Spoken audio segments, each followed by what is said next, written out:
Alright, so let's continue our stack compiler for stack language in C.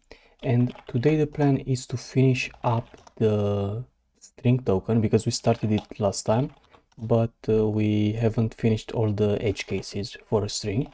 And then we'll add the string expression in the AST and finally the print function for strings. We'll start with print and we'll try to think of what functions like are the um, base functions for a string. Like for example, you need like a concat function, so you can build strings. You also need probably a substring, but we'll think about that later when we come to that. So we added this symbol quote, right? And we added a stack token string, right? And we started to parse it. Where is, yeah, actually implement, right? So what do we need to do here is to check if we have escaped sequences, right? So that's one thing we have to do. Probably it's gonna be easier if we just move this thing out here, and let's do a while loop. While our current character is not symbol quote, we should do some stuff. And one of these probably is gonna be doing that. So I think it's gonna make it more obvious that this, or I guess skip first quote, and this one skip last quote, because we don't need them, right? We are not gonna need those things. Another thing we'll need, right, is a string builder. And why is that? Well, let's compile actually the thing and see. So nix build, and let's try to run our tests string, and let's run the lexer. You can see how the string looks like, right? It has these quotes, but we haven't added them during printing. That's just how the string looks like, right? So what do we actually want to make the string look like? It's just the inner part. And in case it has escape codes, so let's just 08, oh no, 09. In case it has, like, let's say escape sequences like \n in here, for example, we want to actually display it as a new line, right? So we want to interpret it as a new line. So we cannot really do that with a string slice. We actually have to allocate memory for it. So we'll do that using a string builder, which kind of sucks because we have to allocate memory, obviously, but you know, it is what it is. It's a string builder. Ds string builder. Let's call it SB. Why not? And let's initialize it. So we won't use the string slice anymore. String builder init. And the string builder is just a dynamic array, but it's easier to think about it. So at this point, oh, what the fuck am I doing? Yeah, I need to do it here. Okay, so we won't use the string slice, right? That's the first thing. So what's gonna happen is inside of here, we want to ds string builder append, maybe even append character. It's gonna make it a bit easier. Lexer ch, right? So obviously this thing can fail, but if it fails, I think I'm just gonna do the panic out of memory error, because that's kind of true. And the other thing we need to do is let's create a char pointer buffer, because we need to allocate it. Would be cool actually to have a function that converts a string builder into a string slice, but you would lose the reference to buffer. So yeah, okay, no, we cannot really have that. So ds string builder build, this one can also fail, obviously, and here we pass the sb and the address to the buffer. So if this fails, it means that you ran out of memory, right? So we can just panic. Like, I would say it's fine if you don't free your memory if you do exit, because once you exit a program, all the memory is freed, right? So yeah. Okay, and here we need ds string slice, and the string slice uses the buffer. So just like that. Wait, string builder build though. Yeah. I mean, I thought it's a way sb items count to get the size, but I guess this also works. Anyway, ds string builder 3, we need to call the free function on sb at the end. Right. And then we just return this slice. I mean, this string slice init takes a length. Yeah, I mean, I would say it's fine to call string length on our buffer, even though we kind of know the size of it. Let's say it's still fine. So yeah, now if we check, now if we build and check this, you'll see that we no longer have the quotes, right? That's something. But currently we cannot have string sl. We still don't interpret these things, right? Or I guess even if you have double backslash, it should be like a single backslash. So yeah.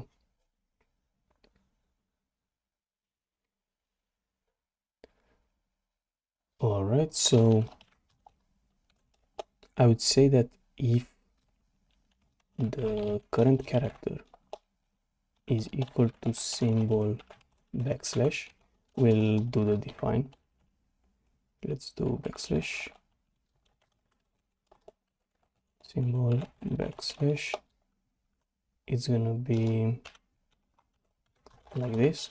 So if we have a backslash, we have more cases, but honestly I would like I mean, yeah, if you have a backslash, you have a few cases. So I don't really remember all of them, honestly. So let's go to cool compiler. I'd say that let's try to make the same string lexer, in my opinion. So would be like a function token string literal, right? We read while the character is not quote, and then we have some error. We can add these. I'll add them on my own, but we'll do just illegal token, and then I'll do nicer error handling myself, because we already did this. But yeah, if you have a backslash, you have more options. Like, for example, having a new line, a tab. I don't know what B is, or F, no idea. But I mean, I'll add them because they were in the spec of this other language that we did. So yeah. So if lexer ch is an n, then we want to actually add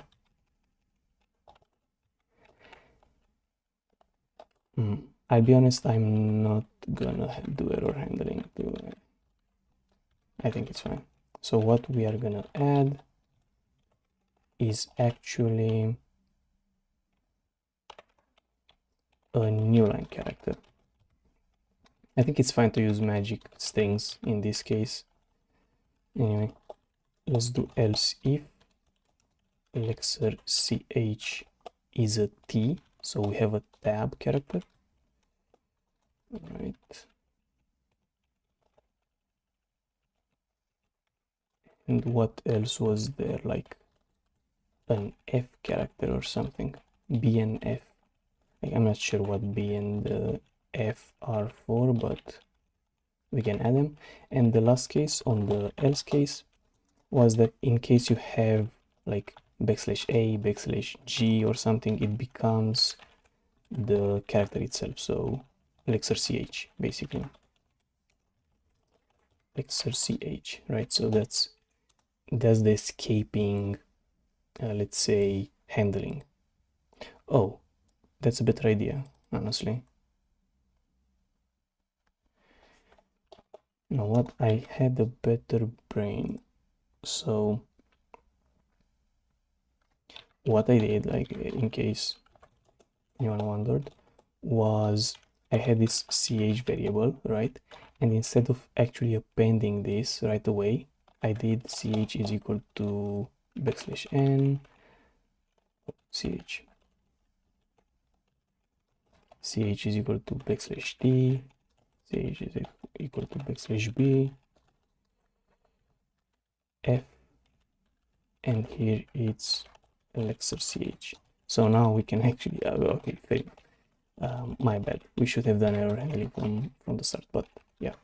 So that's what we do here, and maybe even elixir ch, right? We can even say that. So here we make sure that we read a character, and we check if it's one of these. Okay, so kind of makes sense, I'd say. We need these extra cases from the beginning, but that's, I would say,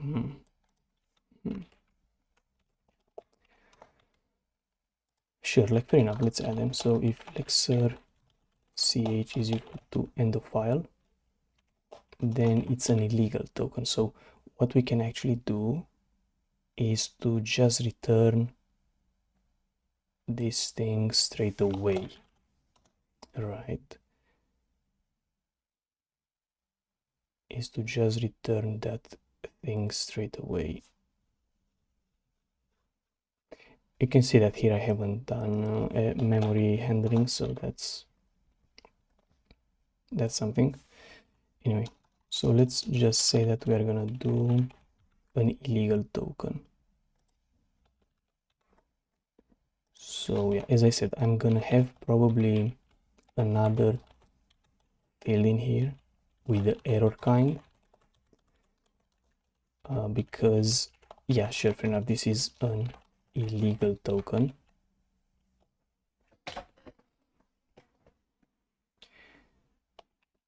I'm not sure if I should put like literal. I see that here it's null.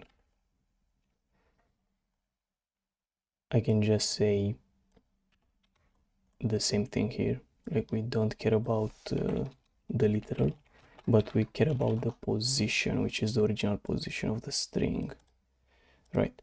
And maybe another thing that I have to do is to free the builder, right? But again, I would do something here like to do stack token illegal. Maybe it's gonna be a constructor by itself for illegal tokens, and with stack token error kind, so I'll add this enum myself, but it's like we already did this one like really long time ago, so it's kind of obvious what it does, right? So another case is define symbol null. So it's the null character, which is just 0. I mean, 0 or null, it's the same thing, but symbol null, right? So in case it's a null, we also have an error. And what was the last thing? If you have a new line, so you cannot have multi-line strings, right? Inside of a string, you cannot have new lines. But again, this should be their own errors in here, because right now it's just gonna say it's illegal and not really give you any info. And another thing that the cool compiler was doing was checking the length of the string literal, but let's just say that, I don't know, it feels like this was more for learning, like academic purposes, right? Because I like stole this from a compiler courses, the original, like the cool compiler stuff. I mean, you know, it's on the internet, so I didn't really steal it, but I took inspiration from it by actually implementing it word by word. So yeah, so that should actually do it. So if we go into example, if we build this and we run the result, you can see that it escaped this this thing, right? And if we add a new line character, it's actually, I mean, it's ugly that it prints it like this, right? That it uses a new line character, but I mean, it's fine. It's fine for me. And if you do an A, it's gonna put it as an A. Halo. Okay, so that's the thing. Oh, and yeah, obviously escaped quote, it's also gonna work. Okay, so let's not mess up our 09 test case, because we already have the test case here. So how is 10, oh shit, 10 SL gonna look like? Well, exactly how you would expect it to look like, right? So I mean, it should be like this, right? Inside of ref, and if we run the checker, it should probably work. Oh shit, it failed for, yeah, obviously it failed for this one, because it should, oh, it should be like this. Actually, it shouldn't have the double quotes. Perfect. So we can also say string invalid, and we can try to make some invalid strings. For example, hello, and then a new line, right? Then we can have hello. What was the other case? I mean, the other case, which I cannot really do because I don't know how to do that, is with a null symbol, right? And you could, I mean, I can copy paste the test case from cool because we had it, but you can see that this one is interesting. We skip until semicolon, right? Because we want to find a character that's let's just say like a marker, right? So we don't really have that in stack language, and what we can actually maybe do is skip until new line. So in case we find something that's broken, we skip until new line, so that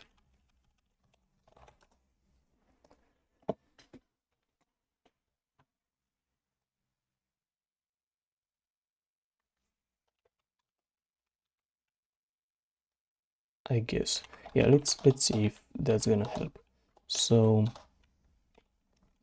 here we can say that we have hello, and then it's like end of file, right? So both of them should probably fail. Let me just run this. It fails, obviously. And if we do 11, both of them are illegal. So it looks like it works, but see, it's not saying illegal, you have a new line. Illegal, you have end of file, right? So even if I run it with the parser, it's just gonna say, I mean, obviously it's gonna say this, but because I need a func main in. So imagine this, right? Expected and got illegal. Yeah, I mean, yeah, whatever. My parser is not the best, but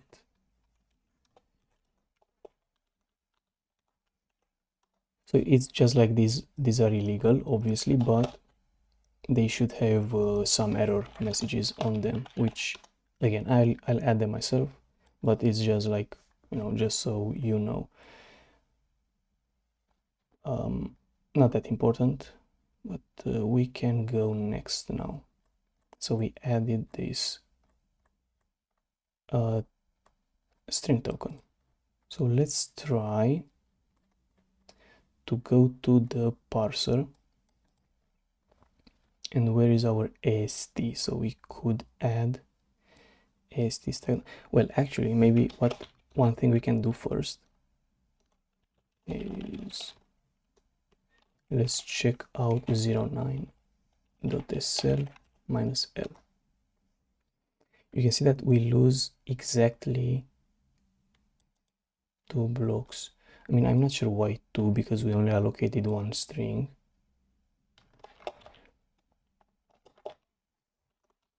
I'm curious what is gonna say if I say lick check.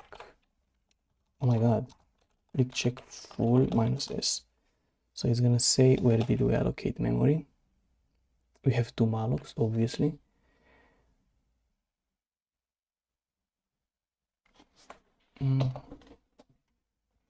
Wait, it's weird, didn't I allocate?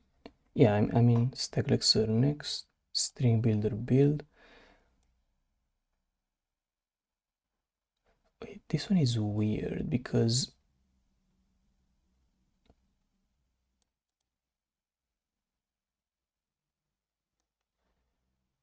but what's even weirder, let's do make, is I compile with minus G.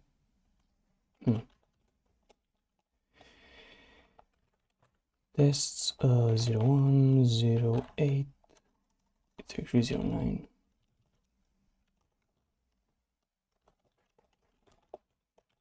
So lick check full minus S. Yeah, why wasn't it showing me the line numbers? It's strange. So at 222. Yeah, but I find it really weird because I only call this thing once.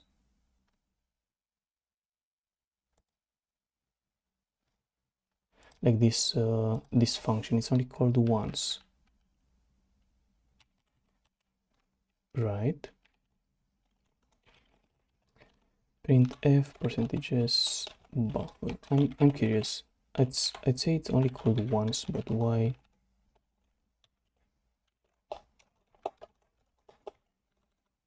Why does it show me that I have 2 blocks? So let's call it without valgrind. Huh. What? What mistake do I have in here though? That I call that thing twice.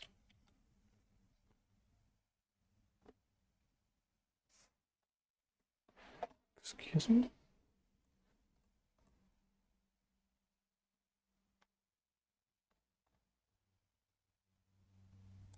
Am I wrong with something? Like, should be called only once.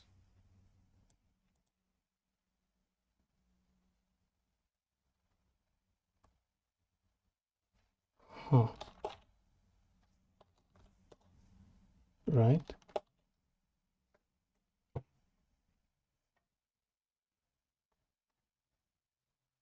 But yeah, I mean, I don't know why it appears twice. Let's see the position.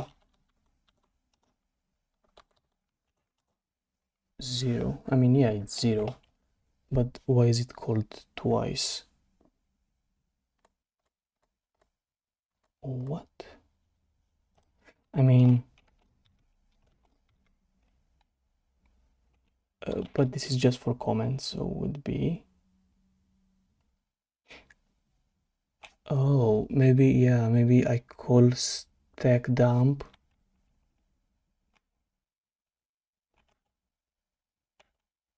No, it's just for Lexer dump. So, because I basically exited this point, right?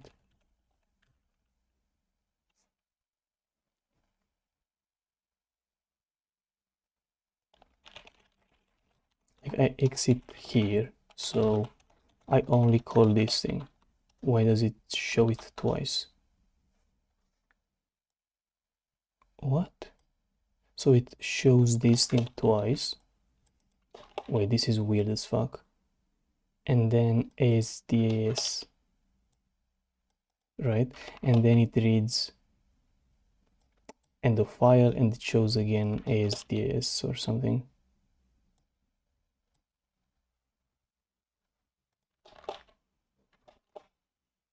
Yeah. So why does it print twice that thing?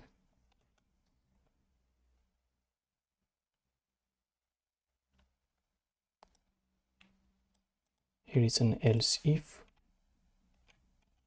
I'm really confused. Do I don't do it in the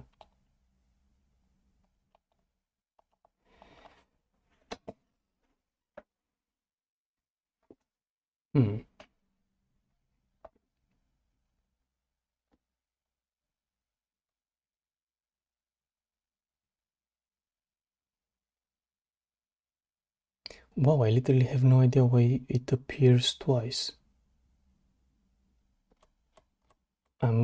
It's like, what the fuck?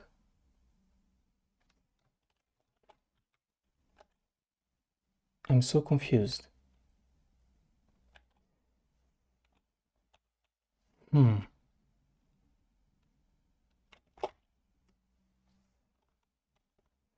If I look with Valgrind, I can see where it's called, right? But it's called in the same. Oh, it's not called in the same place. So once it's called here, and once it's called here. Maybe I do call it twice. So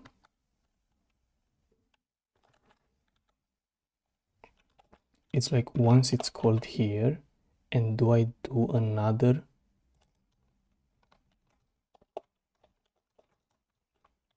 parser init? Oh, I call to stack parser read, and stack parser read reads the first token.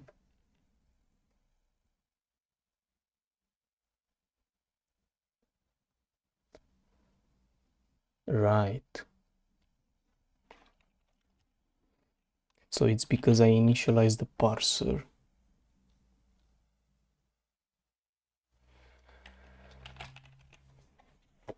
Huh. I mean, yeah, fair enough. Could do this one in a better way, like have this thing before this. But then I have to make sure I free them in the right order. So that's one thing. Anyway, we did some, yeah, I mean, whoops, right? Obviously it it shows it twice because I call it in two different places. So I guess it's fine, but you can see that it basically leaks memory, right? So it's not that great, right? And my solution for this one as well, it kind of sucks, right? Because we cannot free, like the point is we cannot free the buffer because the buffer is going to be used down the line, right? If we free buffer,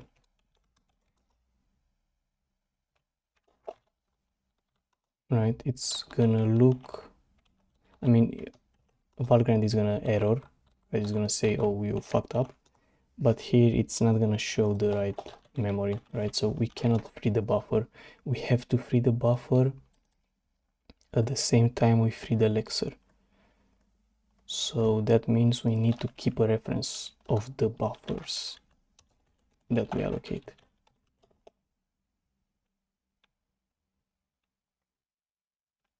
Alright, so it's gonna be like strings or something, I guess. Sharp pointer. Which I kind of don't like, but it is what it is. I don't have a better solution. Unless, you know, using Rust. So we do Lexer strings and size of sharp pointer because we need to store pointers, so it's 8. Okay, and what I'm gonna do here is ds dynamic array append Lexer strings buffer. So we do something like this, right? And then in the free function we have to for unsigned int I 0 up to Lexer strings.count I++, and then ds dynamic array free Lexer strings. And I have this func map, or I guess data buffs, that I did the same thing for. So I'm just gonna copy paste, right, this part, and we kind of have to do the same. Lexer strings.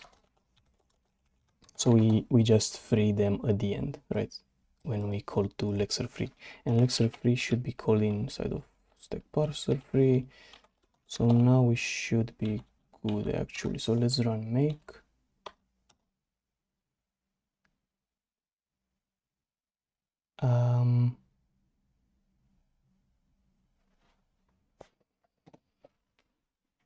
Oh shit.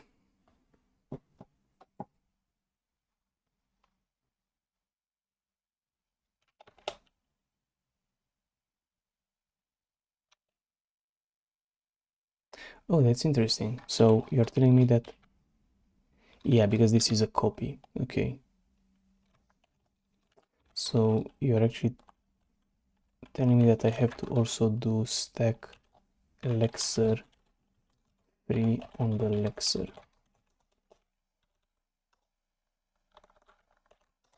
Right, and now everything was freed.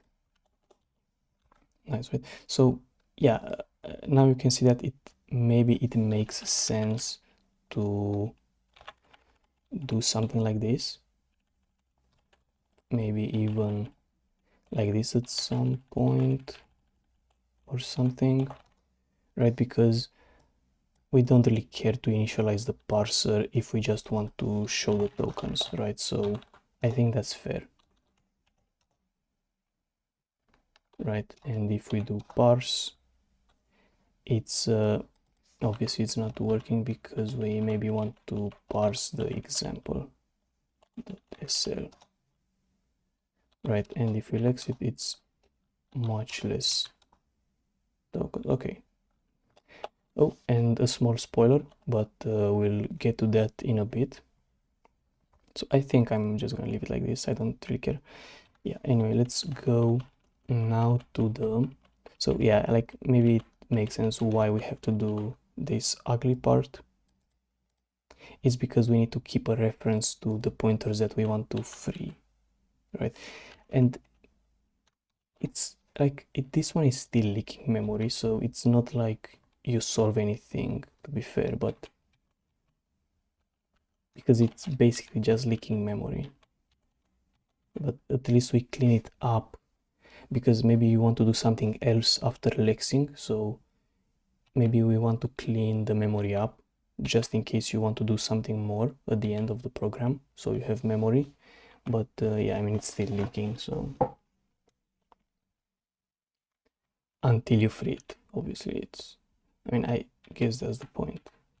Memory is being leaked until you actually free it. So we have stack AST node, and what we want is to find the expressions. Yeah, find the expressions. So what we want here is stack expression string. So these are like the literals. And let's add here stack AST node string. We'll build a string node. So then obviously expression string,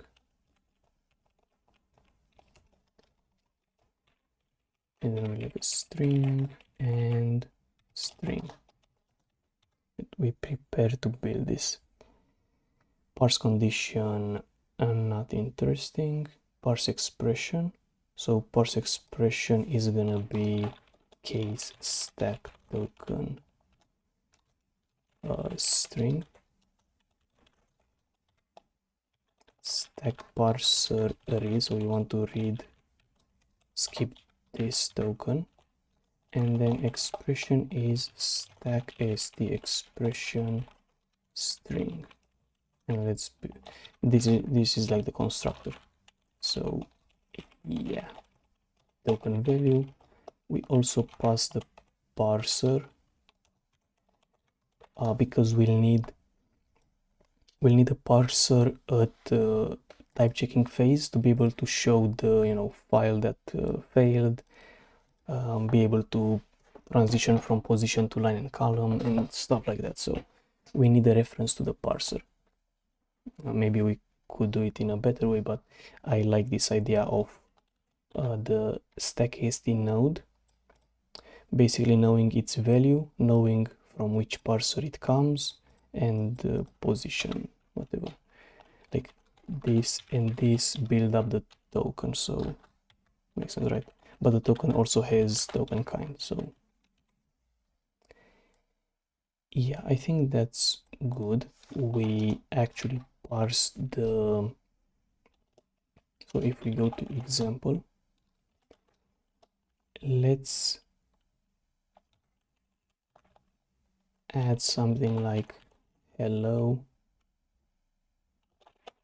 world, and I think I'm gonna do string.out, and I'll think about it if I want to also do int. And in the future, if we actually like, imagine having something like, I'll do it the Haskell way, plus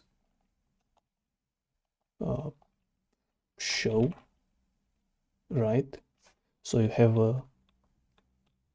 you can say that the data structure is has the show function, right? And how would this work? Maybe it also needs in and end, and then you can have like function show, but here you need like type arguments, right? So show a, and then maybe string, and this is like a function definition, so maybe you don't even need func. Maybe it's just like this, right? And then you can have multiple functions in here, so maybe something like this, I don't know. But that's just for numbers, so you can say show out, right? And then out is gonna work only on strings, right? So maybe something like this, and by default int is gonna implement show, right? And then if you want to implement show for ivec2, and then you say in and show, I guess ivec2, right? And then string.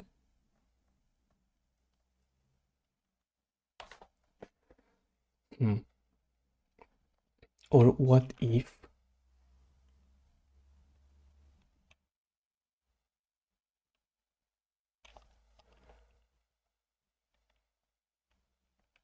yeah, I'm not sure about the syntax, if I like, you know, having traits or something like that, but we'll see about it. So I want to have something like out, right, which is gonna print the string. But now we have to fix all the errors, the compiler errors, because we added a new token, a new AST expression. So when we want to just display it, when we want to just display the new expression, we are gonna make a slice. We take this thing and we just print it. Maybe I want to add like this, and maybe it's gonna look weird, but who knows. Anyway, let's just show its value like that.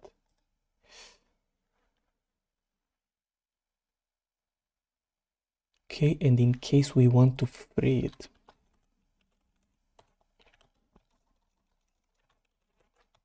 right, we need to call free on the string AST node. And I mean, it doesn't do anything, but it's nice to have free functions and init functions for all your structures, I would say. Okay, and it should have another error where we do the assembly emit. So maybe if we find it like that, yeah. So if we try to emit a string expression, and here we say string, obviously it fails because it's not here yet, but let's copy it. So, right, what I did since last time, which I think it's quite nice, is maybe, I mean, I guess you already saw this.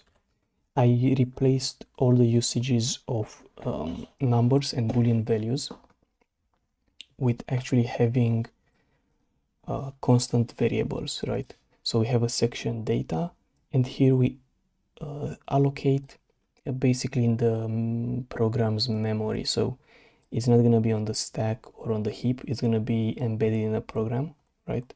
Our numbers. So now when we use constants, like constant literals, instead of allocating memory on the heap for them, these are going to be just pushed on the stack, and they are referenced to where they are stored in the const variable. So for the constants, we don't allocate memory on the heap, we just have them embedded in the program, right, in the source code, or I guess in the executable. But if you do something like plus, obviously you need to allocate. So let me see if I have an example of calling the int function. So But I mean, I guess you get the point, right? If like here it's a constant, we just push it. But if it's like plus function, maybe I can find it. If it's like the plus function, it needs to allocate memory, but where is plus? Okay, here it is. So we pop from the stack, we pop another element from the stack, but then we need to allocate the result, right? Because the result, I mean, it's a new number, you have to allocate it. So yeah, that's what I implemented here. So instead of just calling the constructor, we create a constant, right? We just append it to a list of constants. And here we just push it on the stack. And then at the end of the execution, like here we emit all the constants. And yeah, you'll see how we do that for string, because I thought that string is the most interesting one because it's not that obvious. So here, let's say that, let me just zoom in out a bit. So we add a string expression. We don't have that yet. String, and I also need string, and maybe the name should be string, but I don't have it. Okay, so let's also add data string. Right, so now we have an expression of type string, right, with the string slice. So we just try to create a new one. So let's go into assembler map, right? And I thought we should have an error, but I didn't. Yeah. So we just check if the constant exists already. If it doesn't, we create a new one, right? So that's how it goes. So here we just put the string name, and then we just push it on the stack. Pretty easy. Like this part was easy, right? But where should we go next is emit constants. And in emit constants, we need to generate that that thingy for the string. So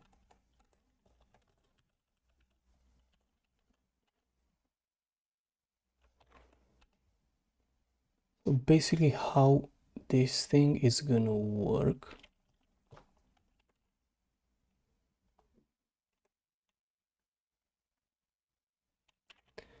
let me just put something like this, just to make it aligned. Oh really? It should be the other way around. Okay.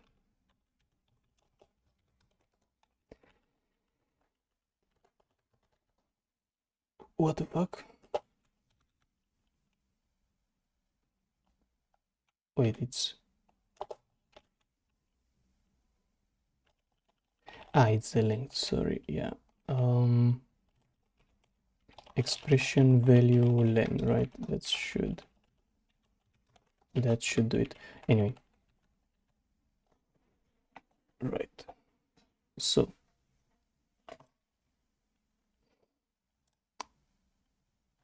all right, so here let's see how we are gonna do this one, right? Because how I think about a string is actually, it's time for you know what.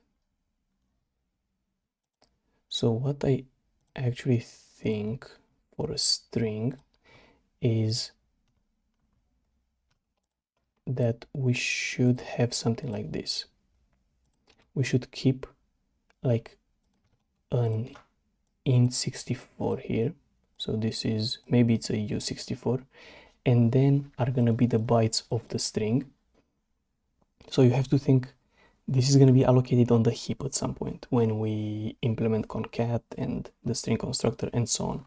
So we want everything as before to be like 8-byte aligned. So even if we don't have 8 bytes, we'll add zeros at the end to make it 8-byte aligned. So that's one thing we have to keep in mind. And the other thing is, I mean, I already know from experience, right? But you cannot put, so if we go to, let's say, the assembly file, and let's try to make a string by hand. So it's gonna be string, it's gonna have a length of 5, right? Honestly, I don't remember precisely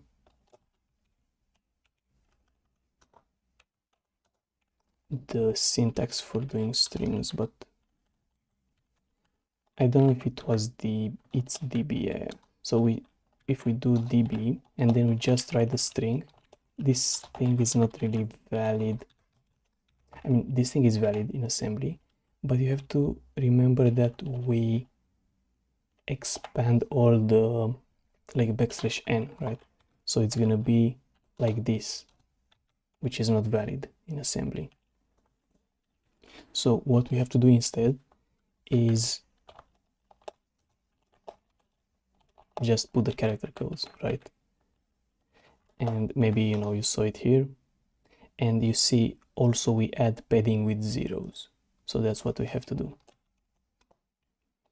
And what sucks is that even we cannot even put comments with the actual string because again it has new lines in it potentially. But yeah, so I think that's how I want to do it.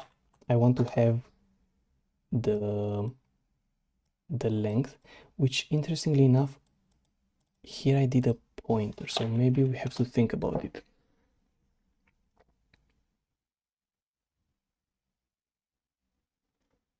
Like, I'm not sure if I want it to be, maybe I want it to be a pointer actually as well. That's an interesting point. That's an interesting point.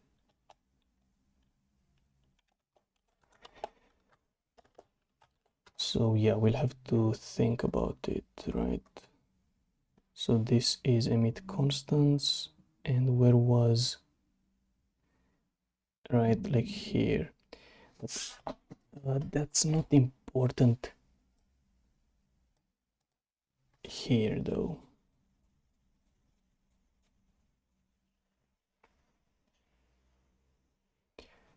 Right. Anyway, let's just do the string first without anything else because I'm curious how it's gonna look like. So we put db,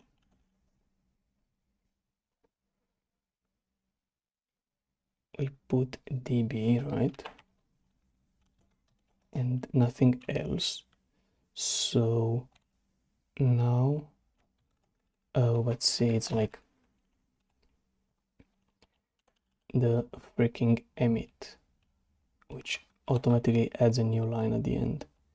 So maybe I want another one that doesn't do new line.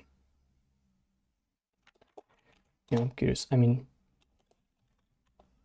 yeah, I'm just gonna implement it on my own. So if we do this thing now, we make and we try to run it.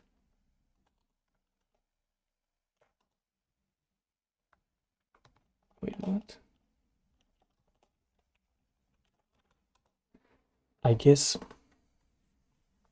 I have to add the string in the parser, right? So let's go to parser parse, and inside of functions I want function body or something, parse expression. It's weird, I added expression here. What is the error? Expected if got name.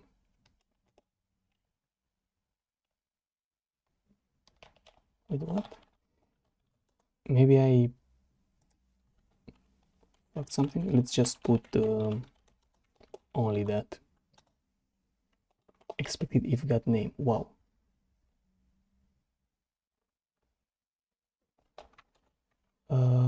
Did I?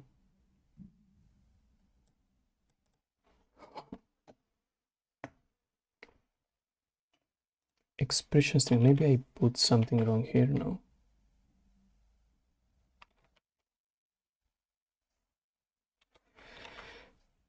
Then what? It's like a token string.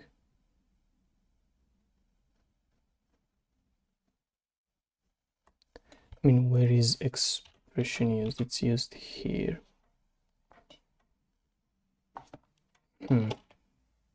Expected if got name. That's strange.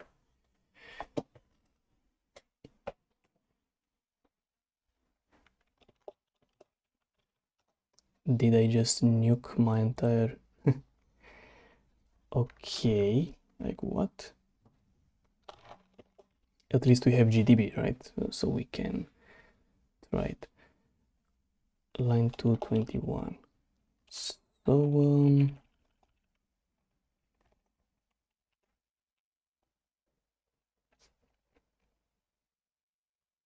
So weird.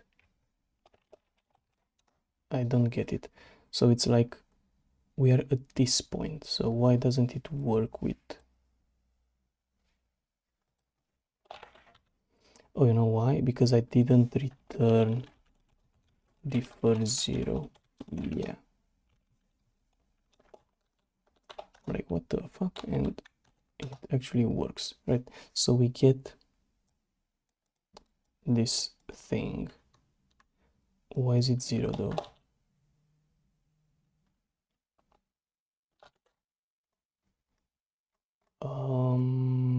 Whoops, it's 0.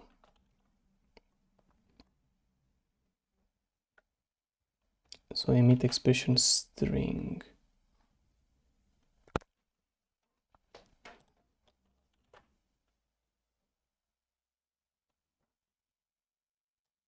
Dynamic array append into constants, which is just stack expression. And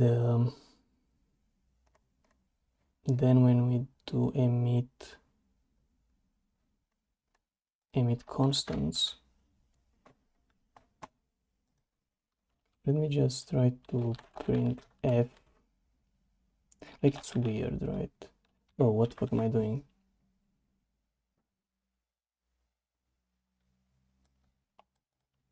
I have to do value.len. Len and not this part. Yeah. So now it should show the length of hello world. Okay, I'm not sure why it shows it like that, because I remember you do something like this, right? Maybe I'm wrong. Yeah, but it's not the right thing actually. So aligning it would be a bit more difficult. Yeah, I'm actually curious how I managed to align this shit. That's pretty cool.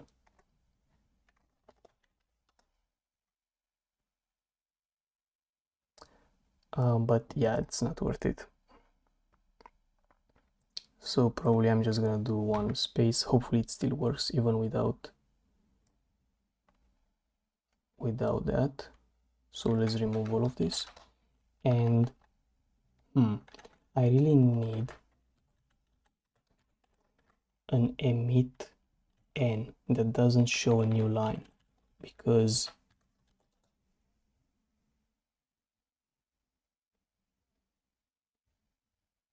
yeah, right, we want to do a for loop unsigned int I or I guess j, because we are inside of a for loop. J is less than expression value len j plus plus,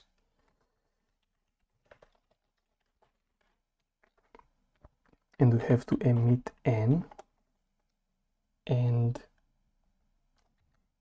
I guess I'll do something like this, %d, so we print the character as a number, expression.value.str index j, and then if j is less than expression value.len -1, we also emit n, we also show a comma. That's what I think I want to do, and at the end we just emit a new line. Let's make, and actually I don't want to have spaces between them, it makes it a bit more concise. So actually this is gonna be the string value, and I think something else we need to do, as I said, we need to make sure we add zeros.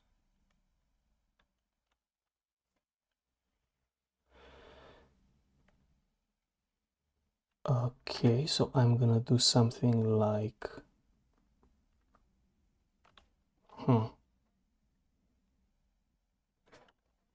yeah, for unsigned int j is equal to 0, j is less than expression.value.len modulo stack word size j plus plus.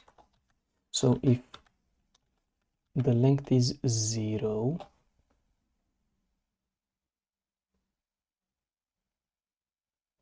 yeah, but we have some edge cases.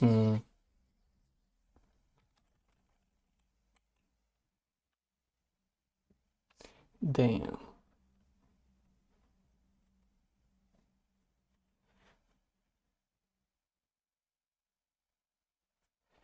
Well, I'll handle them separately. So emit n, and let's do comma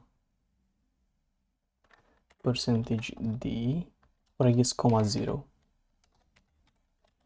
for like the rest of the string, right? So until we should have 4 more zeros for hello world. Yeah, right. So now the thing is 8 bytes aligned.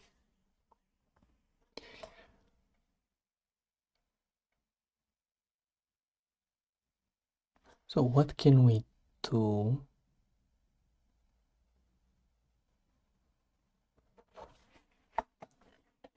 I guess I'm gonna do something like this. Unsigned. Yeah, but for that we need this. Unsigned int count is equal to expression dot value dot len, and then if count is equal to 0, then count becomes 1, and we emit n as 0, right? So if we have 0 items in the string, we put a 0, otherwise count is expression value len, and we don't write anything because we are gonna write this stuff, right? I mean, you don't even need to put a for loop in the else. It's just that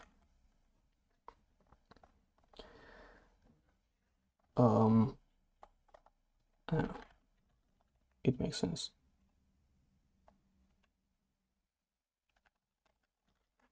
Yeah, right. Like if you can see that this is the same as this, so this can be left out, and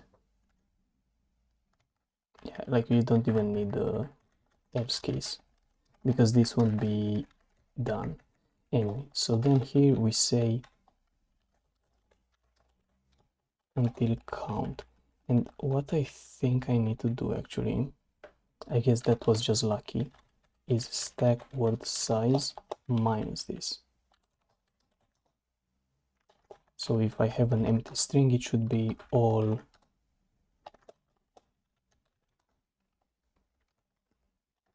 let's do like that, and then maybe one character out. So if I run this, we should see here it's all zeros and here it's only one. Right, so yeah, I think this is nice. Okay, so what else do we need? I really think would be an interesting idea that this guy would actually be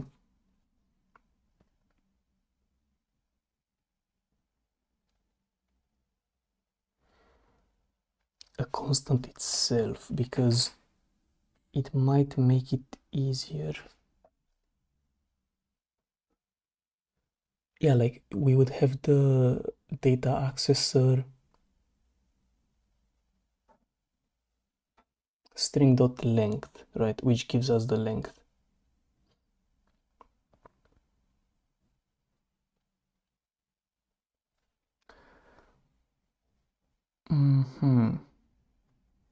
But that's not even that needed, because you can just return the address of the string, and the address of the string is gonna be the number, right? So that's true, right? So the address of the string is the actual number.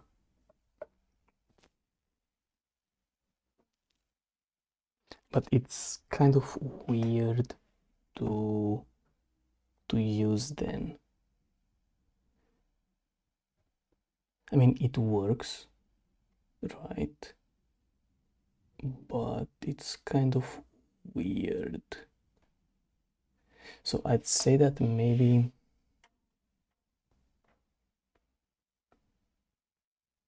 strings should have in the first position a pointer to the length, and in the, you know, subsequent bytes it could have just the characters. So that can make sense. But I'm not sure if it's needed yet, right? Like,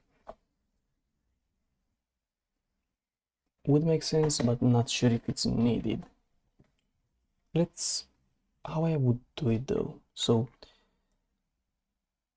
I need here to call again a function that depends on these constants. So that means that I change it. But is it a bad thing? Like, I add a new element to the end of the list. So I wouldn't say it's gonna be a problem. I think it's gonna be handled. Right. I think it's gonna be handled. So I could try to do that.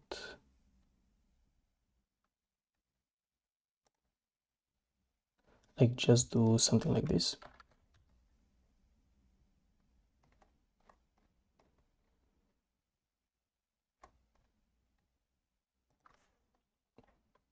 I guess in here, and I would say this is not gonna be needed, the label.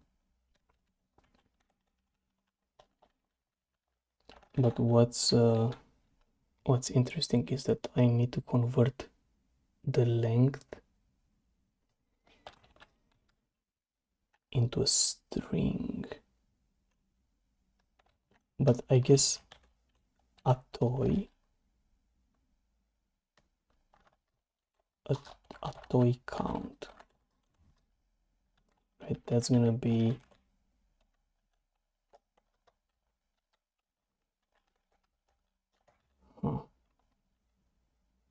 but I don't really have a node. Oh, I just need a string slice, yeah. So ds or I guess this string slice, right? Like this thing would be needed here. So I could call it like this. Why does it complain? Incompatible. Oh, it's I to A.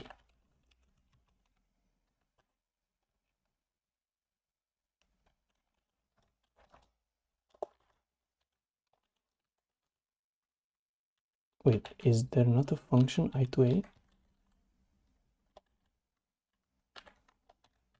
Am I missing something? C I to A.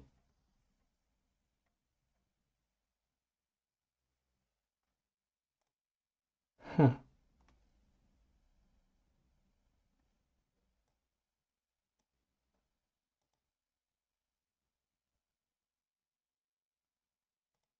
Fuck.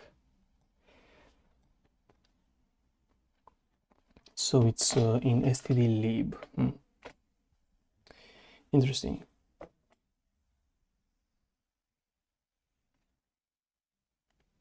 I guess it allocates memory. Or huh. I mean, not really. So I could have like char number or like num, and maybe have it like this is equal to 0, so it allocates it on the stack. But even then it's gonna be needed in the future, so whoops.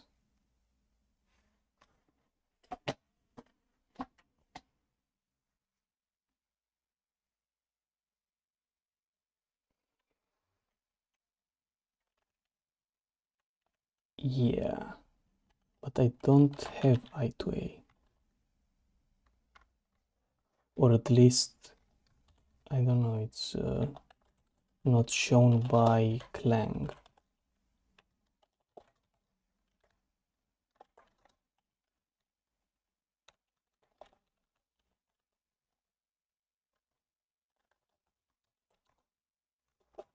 Right.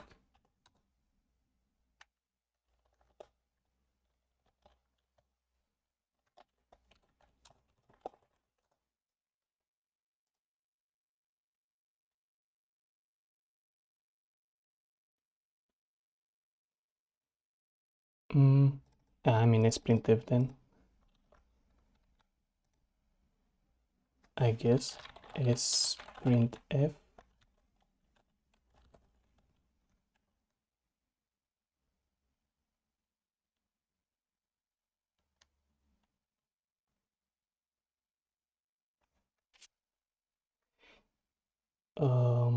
Right, so snprintf, although sprintf also should work. Sprintf %d and count, right? Yeah, so would this thing work actually?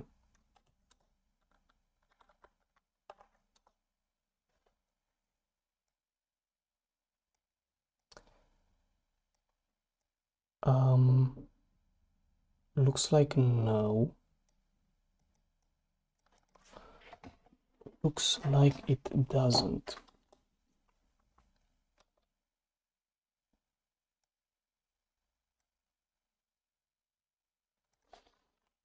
But if I do printf %d count, is it gonna be the proper count? Or like I'm thinking that probably it's allocated on the stack, so it's overwritten. Oh, it actually is,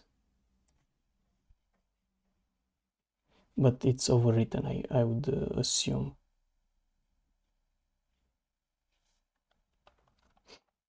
right?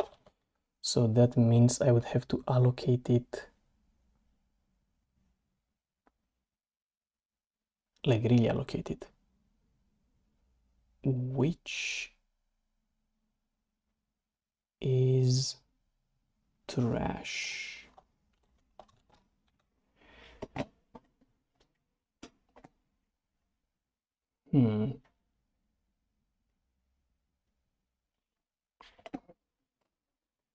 Damn.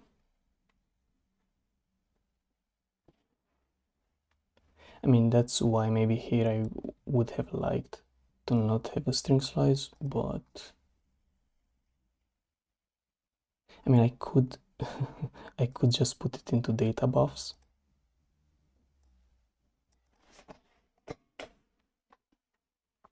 Right, and just call it a day, but damn.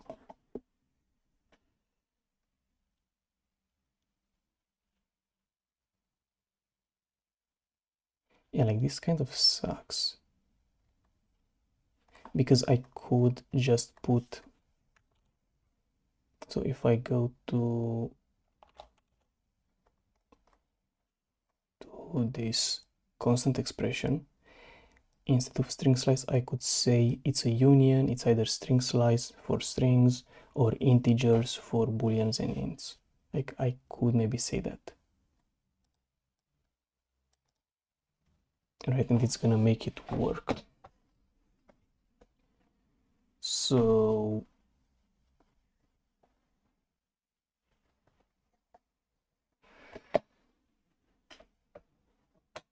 I mean, I guess that's the better approach.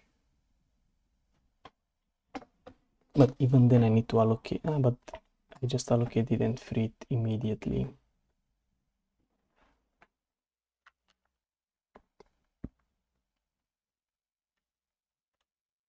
And yeah, obviously this is gonna be needed for this right here. Yeah, god damn it. This one kind of sucks. So okay, let's do it like that. Actually, let's just oh.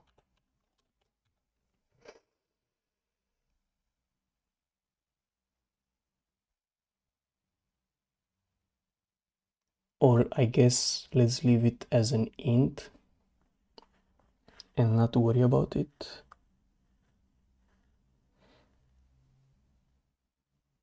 And then if you read a string as an integer, if you pop int, you just get the length anyways, so that works. But yeah, like you have to think about it. If you concatenate two strings,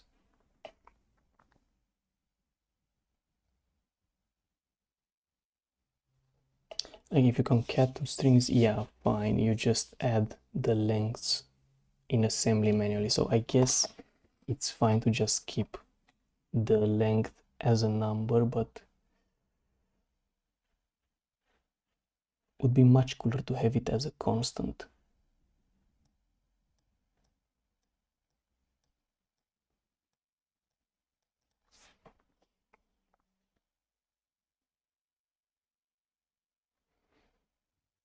Right, and it kind of sucks that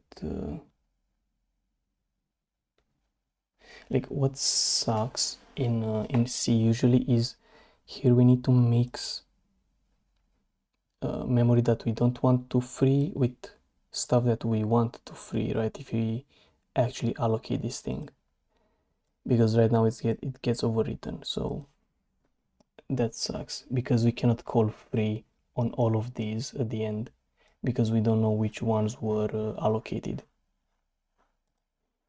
right? So that's my issue. And yeah, would make sense if here I had like an int, but even then you have to think that in here we need to compare values, so even that kind of sucks. So yeah, like what I could do is just allocate the string and then append it to the data buffs and free it at the end. That's extremely ugly though, but would work.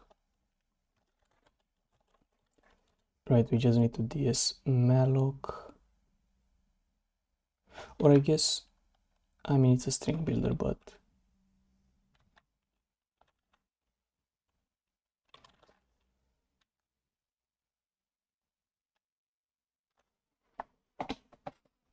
I can have like a function ds I to a or something, right? So it could be a char pointer, or I guess let's make it an int ds I to a, and it's gonna get int number char pointer buffer, and that should be it. And then we are gonna do this string builder sb string builder init, I guess defer and return result. Yeah, fair enough. So then I'm gonna do ds string builder 3, and here let's do something like ds string builder append sb %d and then number, and then we can do ds string builder build int buffer. So this thing can fail, so I can say return defer 1, and this thing can fail. So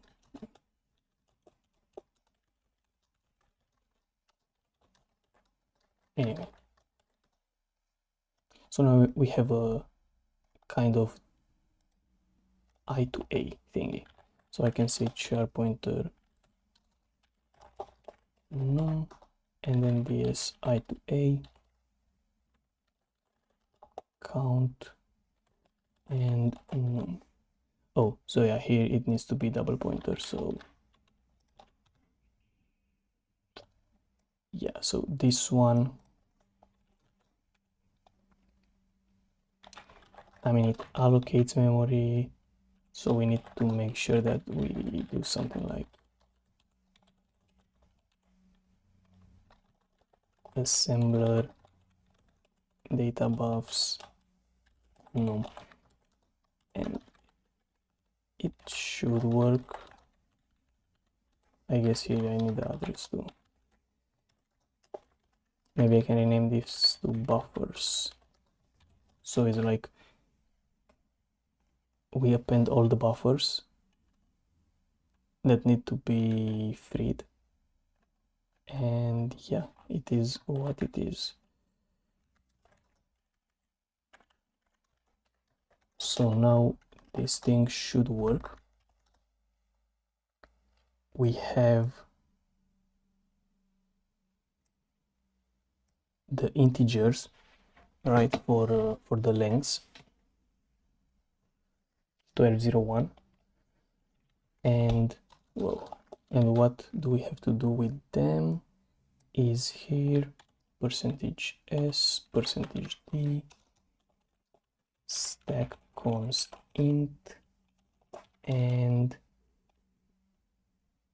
let's say this is unsigned int j. Can I say that?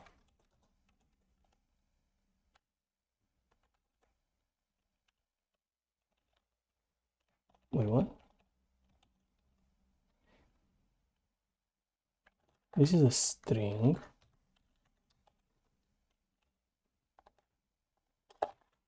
What do you want? Ah, yeah, true. Okay, so if we make this and we build it, you can see that we specify the integer to use, right? So it's exactly the same like here.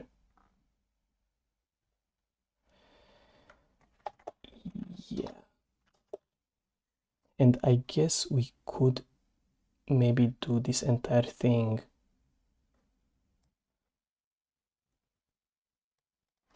Let me think.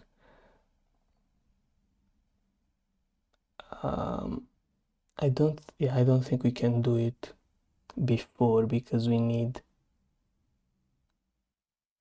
the string slice.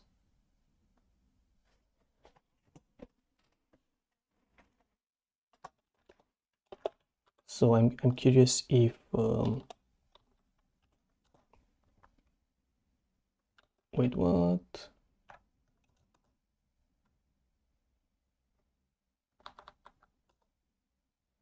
I mean, yeah, because we tried to do out, which doesn't work yet. I have to put a 0. Yeah, so it still works, right?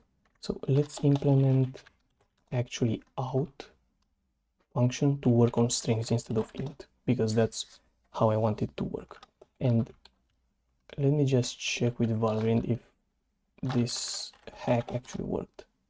It actually worked, right? So that's pretty cool. Or did it? I don't see any errors. Yeah. Okay, that's nice. At least somewhat works. So let's actually go. Where do I have the out function? Out int. So I said I don't want to have out int anymore. I want this one to be for strings. So I'm gonna do string. We have to implement the constructor at some point, and string out. So this is the out function that prints stack func out, that prints a string. So what do we have to do? So let's see, because it's gonna be pretty interesting.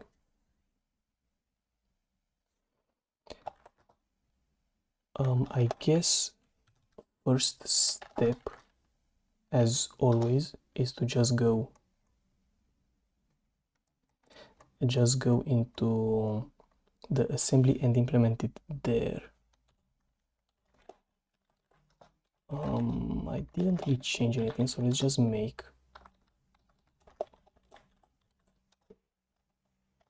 example. So I'm gonna do, yeah, exactly, out. So let's make it fail, right? It completely failed, but now we have some assembly.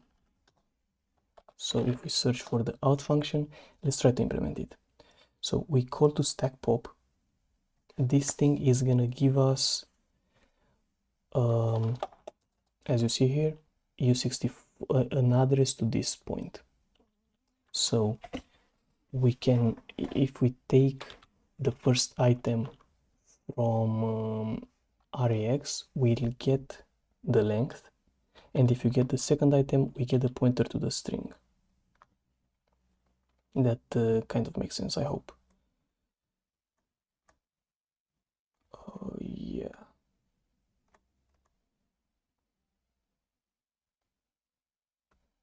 Okay. So I guess we need the length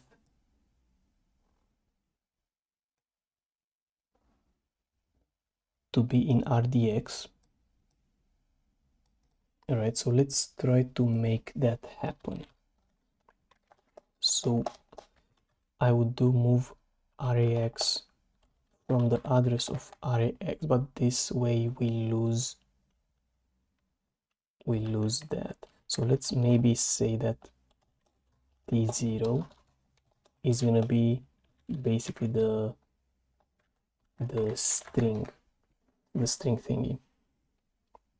So how do we do that? Like this? No, like this. it's the easiest way.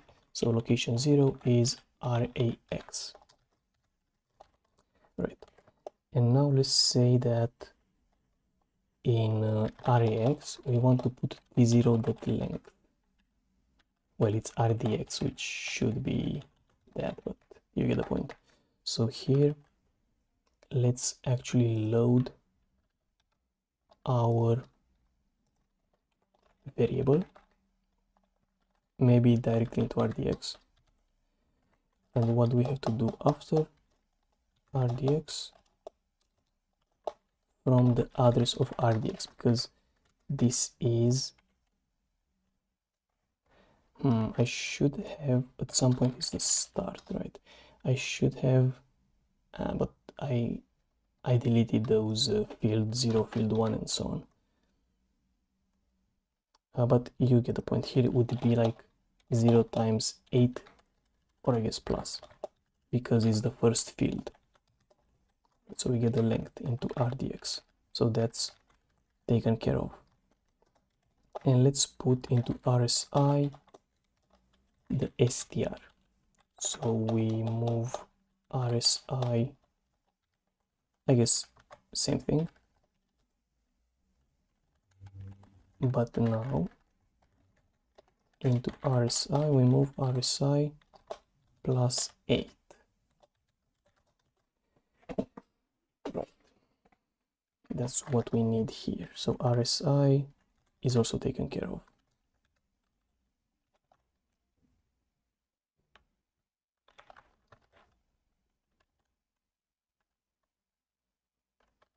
I mean, yeah, it's fair. So then we put std out syscall and then call the syscall. So this should actually just do it if we fuzz them and link it. Shit. What?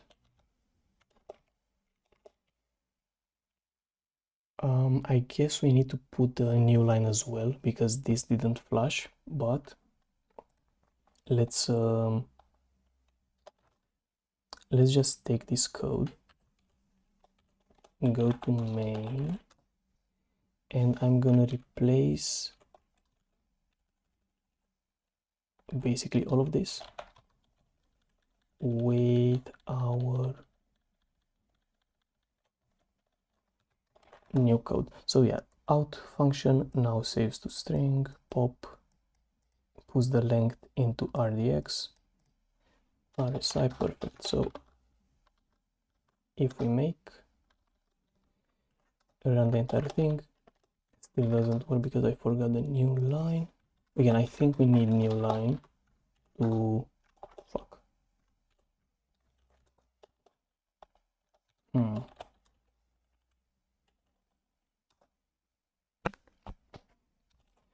Right, so maybe I made a mistake here somehow.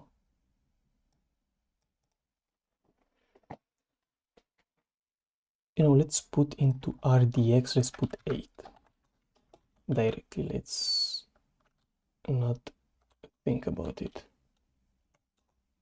Still didn't work, what? And in RSI, let's put directly string const.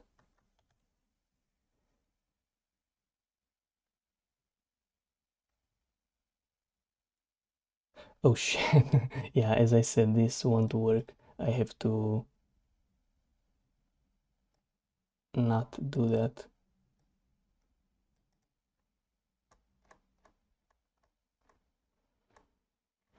Where is it? Out function here. So what if here in RSI we put, oh, yeah, obviously I fucked it. Let's say we put this thing. So I need to put the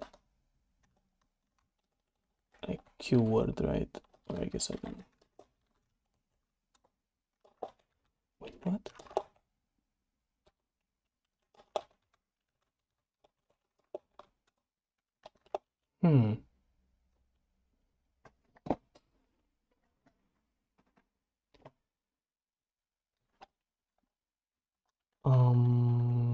really curious why it's not working.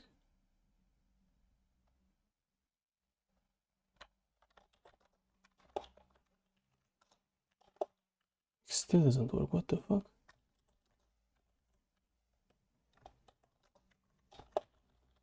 Let's just overwrite everything.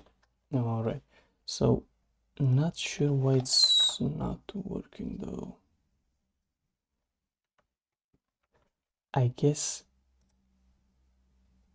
okay, so maybe I don't have to put like it should be maybe the address. Oh, I have to change it in main. Maybe I need to put here the address and not the value from RSI plus 8. Yeah, something like that. Okay, something like that. And maybe here a keyword, but I thought it's fine, but obviously it's not.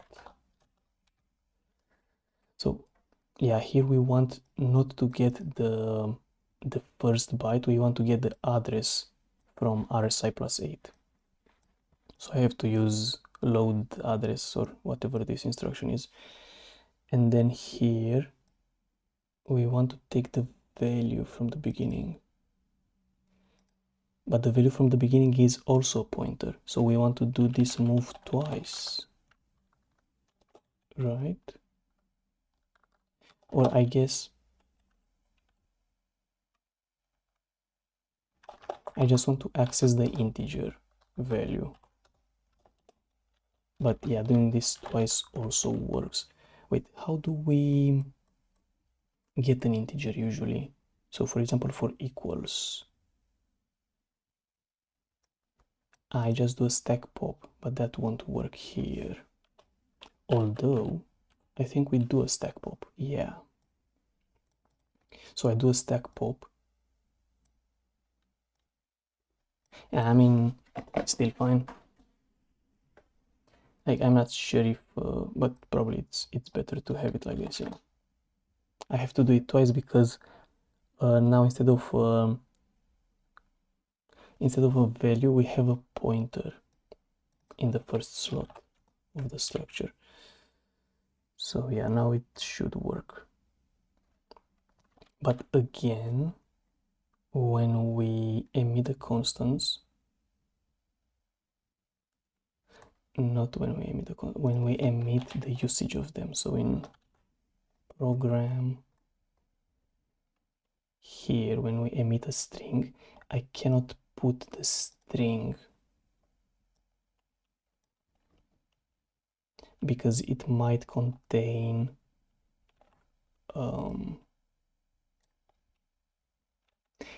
new lines and then it's gonna break. So yeah, now we are able to actually print hello world from our program, which is pretty cool. Right, that's pretty cool. Wait, will it work without the winning line? Still works. Yeah. So that's how you do hello world in stack. Basically, we are at that point currently. So yeah, I'd say that's what I wanted to do for today. Let's just check. I mean, obviously I would also like to get the, so this one's fine. Alex needs run checker. I don't have the invalid test case, yeah. So 11 string invalid dot ref, it should say invalid, or I guess illegal, and end the file. And as I said, kind of have to do that on my own, I guess, just to not waste too much time. You know, just say here unterminated, and here it's like also unterminated, I guess. Yeah, so now we also have strings. That's pretty neat.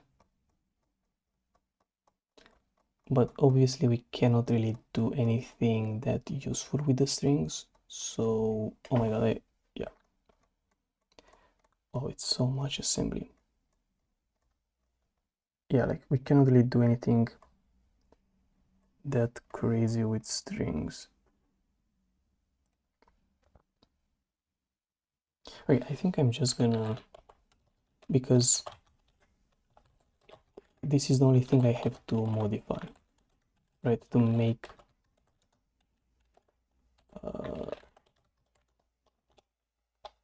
make this work. So, all right, if I compile and run the example, it still works, right? And here, if I do one int plus, and it's a bit inconvenient, I'll be honest. So it returned one status code. Maybe it's a bit inconvenient.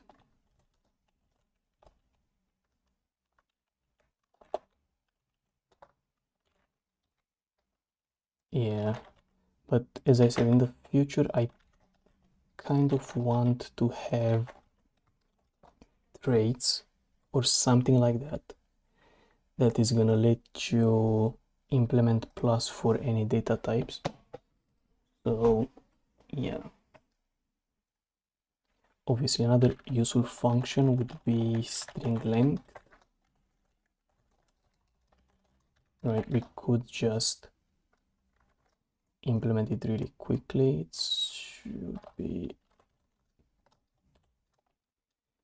It should be an interesting one, I guess.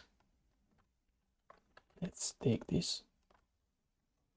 Oh, there's a thingy there. Okay, let me just try to implement string length.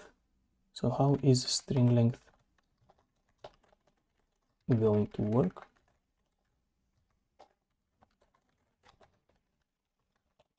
Well,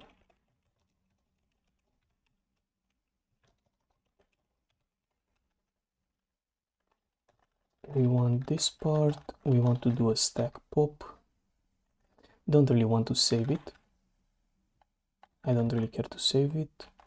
I want to move rax,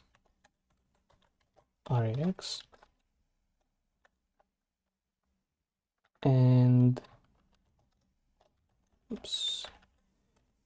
whoopsie, and then call stack push, I guess, and then just call stack push. I think this is basically string length.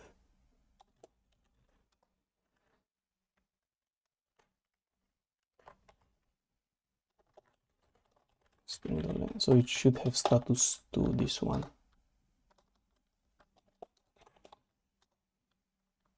Status 18. Wait, what?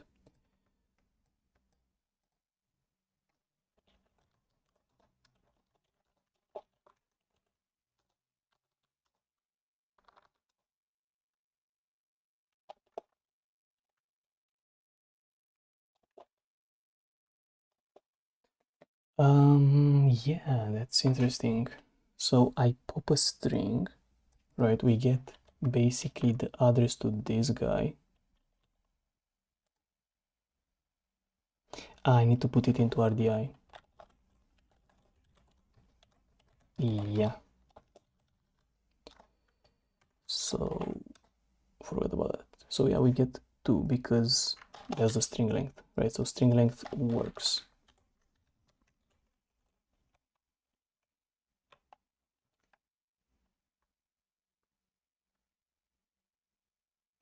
How can I do? I guess like that. what do you think is the string length of this thing? 16. Okay, I'm done with the 69 jokes. Okay, so that's string length. Like a really important function is gonna be converting from a number to a string, obviously. Another important one is gonna be concatenating strings and substring. Those are gonna be quite important. So the string constructor, how does the string constructor work? That's a fair point.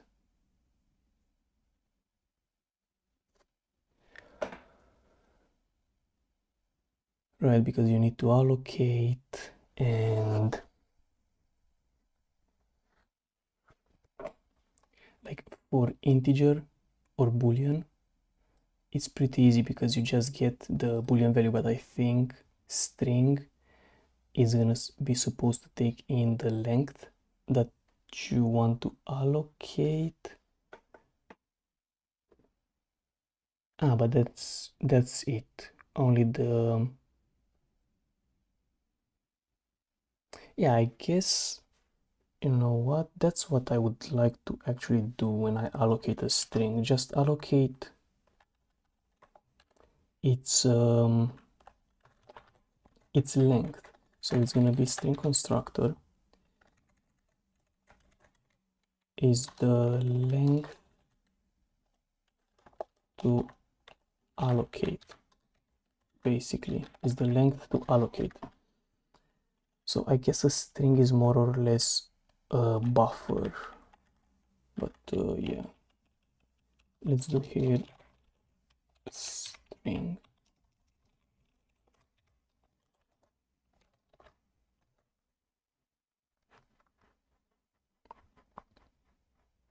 But this one, that's pretty bad because it means you can just call to string randomly in the code.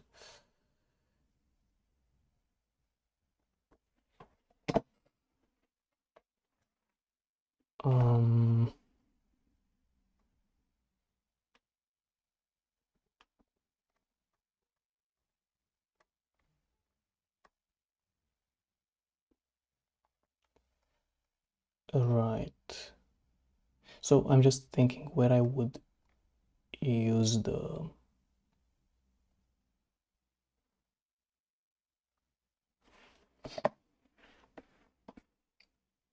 string, right? Because yeah, that means you can just have something like, in example, no one is stopping you to call int, right? And it's just not a good idea. Or bool, right? So yeah, that's quite interesting.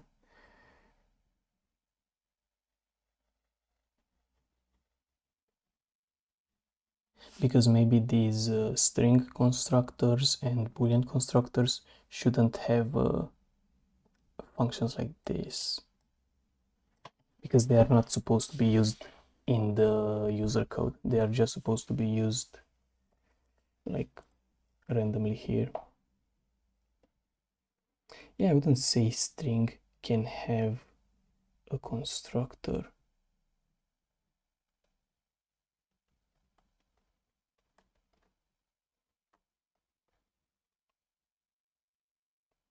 Like obviously boolean kind of makes sense. Yeah, oh. But for string there are multiple cases. It's like when you concatenate two strings, you have to do something. When you do substring, you have to do something else. So it feels like string needs multiple constructors. Unlike integer, which is always the same, it gets in the value and it just does whatever with that value.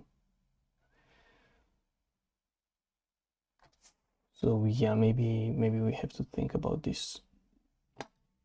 So also I would maybe put here a to int bool and string should not be equal to the user code. Like you shouldn't be able to have this construction here.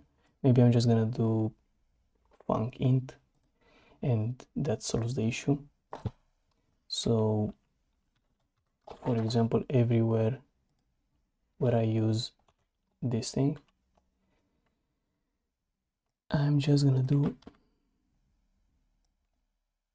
this.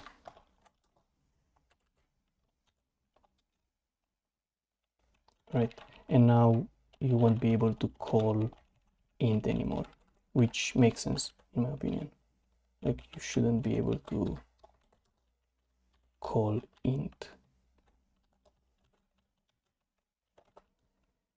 But I think the string constructor is gonna have more stuff to it, so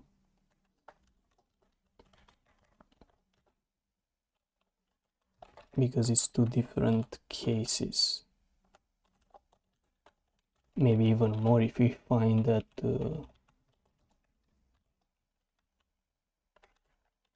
we need some other functions as well, but I think only concat and substring are important.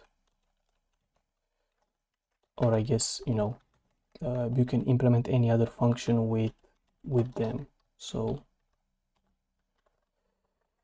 yeah, okay, so that to do should be fixed from the int, I guess. So if I make an int, wait, what? I guess I forgot about this. And then boolean should also be like this. So I guess those functions shouldn't be available, right? So it still kind of works. But yeah, it's interesting because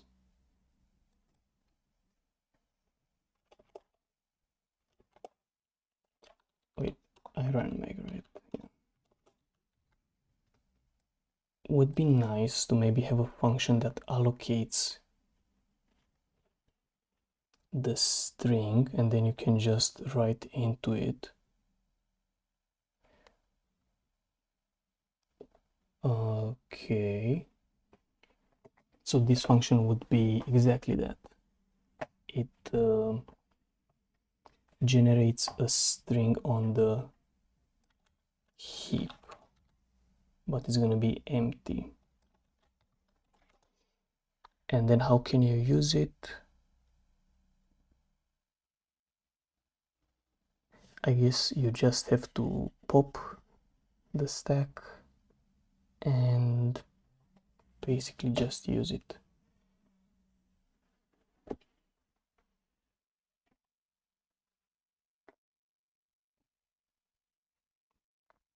I don't know, I feel like you could just allocate and then use it. So that's not really that big of a deal.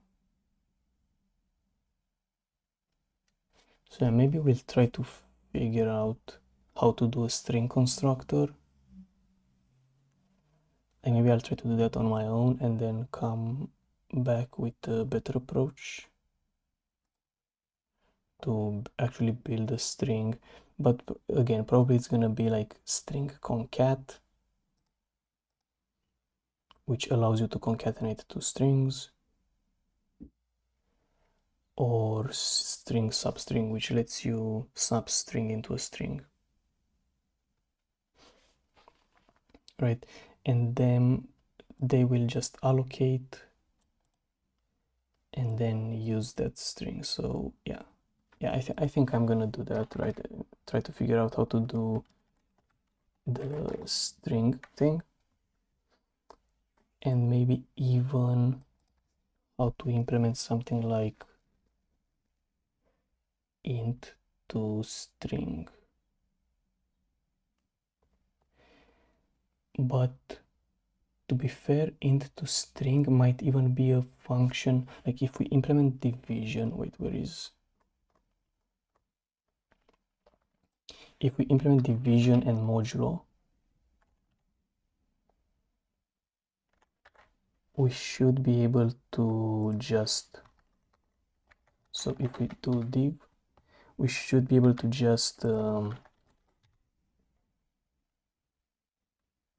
is, but is div only this, or do I have to do idiv? Let's see example. So if I do 10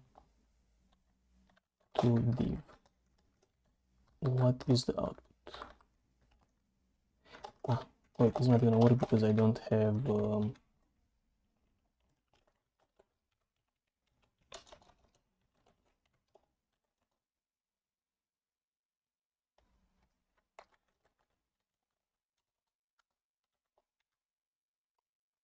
I need the div.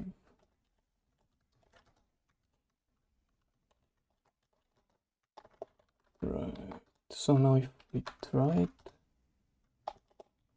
it's not working. Floating point exception. So yeah, we might want to do something like assembly div instruction.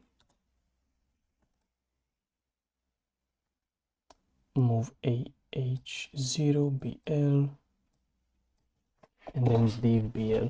Okay, so we actually get more stuff than just that. So if I check out the assembler,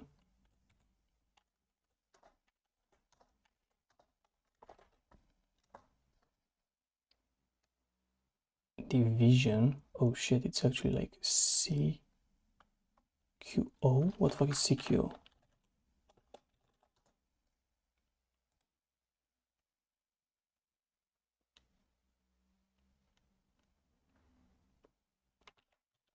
I don't know, like, let's use CQ, I guess. I have no idea what it does.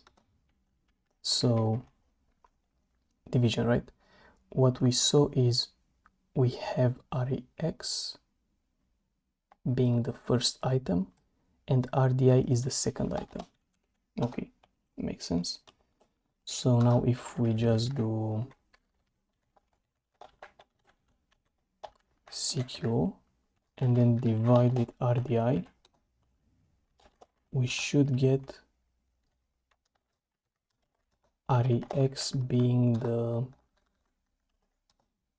result. Looks like it's the other way around. 20.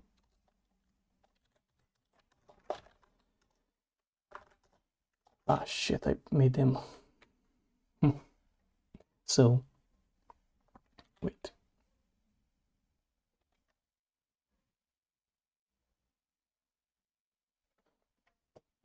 Wait. So we make a pop.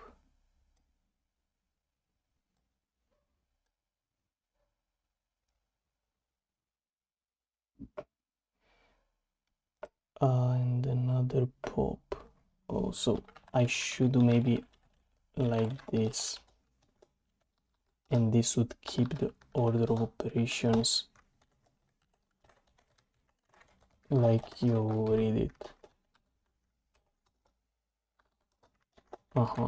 And less than is gonna be 0, right? Yeah, and greater than is gonna be 1. So I want to have everything in the same order because otherwise it's gonna be confusing. And I guess even if you do multiplication, I'm gonna do it because you saw that I copy pasted.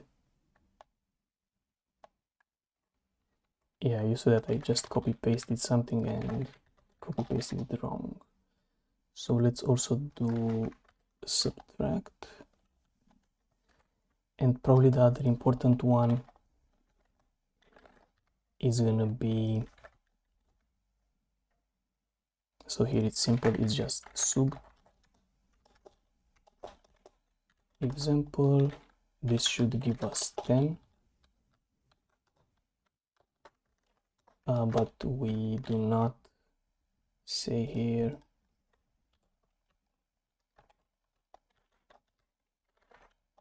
minus, but I guess, yeah, minus, whatever. So this should be minus.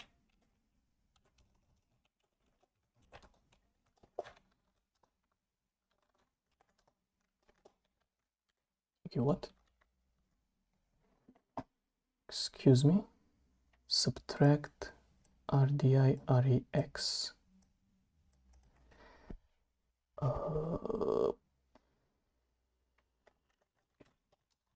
REX, okay then.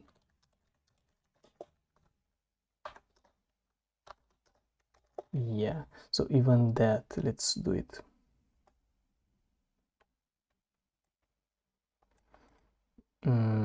I guess multiplication. So yeah, I guess for this one it made sense. Or did it? Like for this one it doesn't even matter.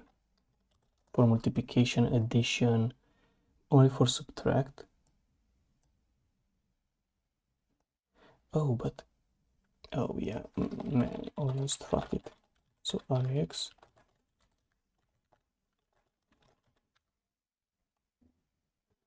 Wait, but how does this one work?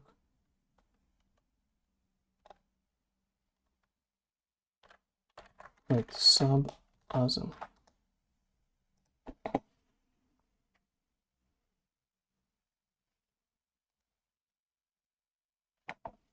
Wait,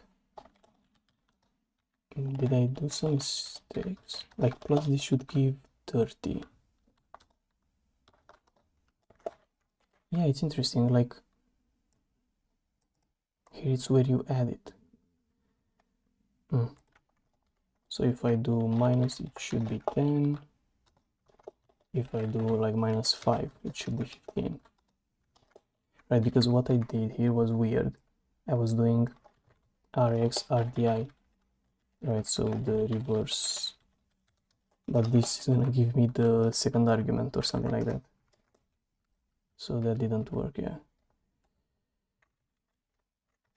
So it should be like this. Okay, let's say that for plus and multiplication it doesn't matter, but for subtract you have to do RDI minus RAX, and for division apparently you have to call this CQO and then call to div. Wait, I did IDiv.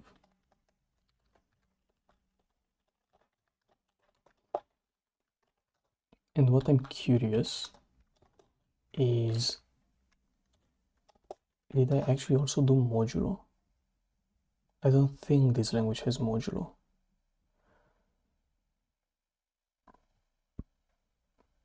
So modulo was actually, I guess, implemented in Prelude. Jesus. Oh, so that's how you implement modulo. Number minus number divided by x. Yeah, makes sense. And then you also apply, I mean, it's not absolute value, it's more like x plus v. Okay. Interesting that. But yeah, what's CQ? I don't remember what. Convert word to double word. Convert double word to Q word.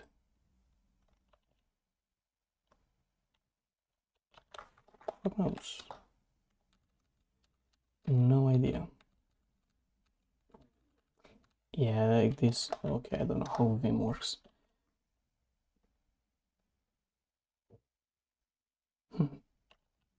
Yeah, I mean, not sure.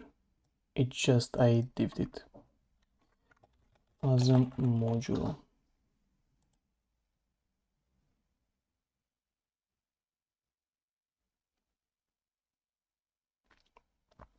interesting. So here it says that ADX should be the remainder and AX should be... Okay, so if I do the same thing, let's see. Let me just write. If I do the same thing and I say this is mod, and let's do mod is gonna be percentage mod, right? So this one is the modulo function. And what if here we move RDX, which, judging by this thing, RDX should be the remainder. So this should be 0, right? But if I modulo 7, it should be like 6 or what? Nice. But what if I do minus 20? It's 6 as well. Is it 6? Minus 20 modulo 7. It's 1. So yeah, I guess if it's negative, then we need to do something else. So this one is not modulo, I guess it's a remainder or something. So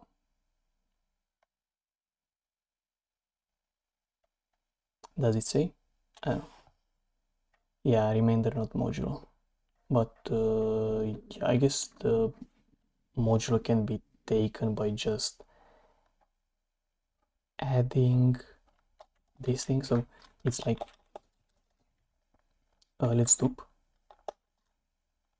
Let's 0 and say if it's less than 0, then we 7 plus and then phi. So now it says 6 and now it should say 1. So that's how you do actual modulo. So you can even say func mod int two integers percentage dupe 0. Oh, how do I take the last one? If I guess do I dupe plus? Okay. So now if I do mod, oopsie doopsie. I'm not sure if I should do dup here or not.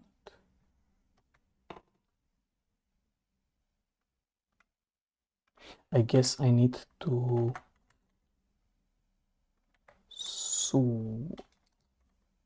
no, give me 1 second. So what I will do is actually dupe the 7, rotate, oh my god, believe me, rotate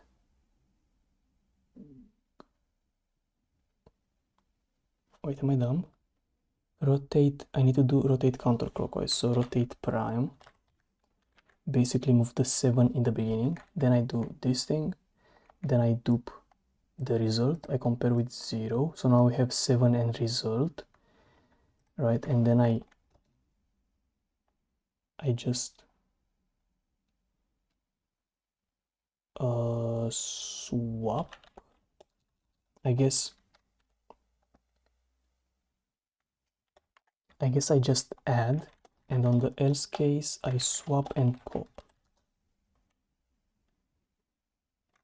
So is this gonna work? 1, yeah, perfect. So actually this is the function that does modulo.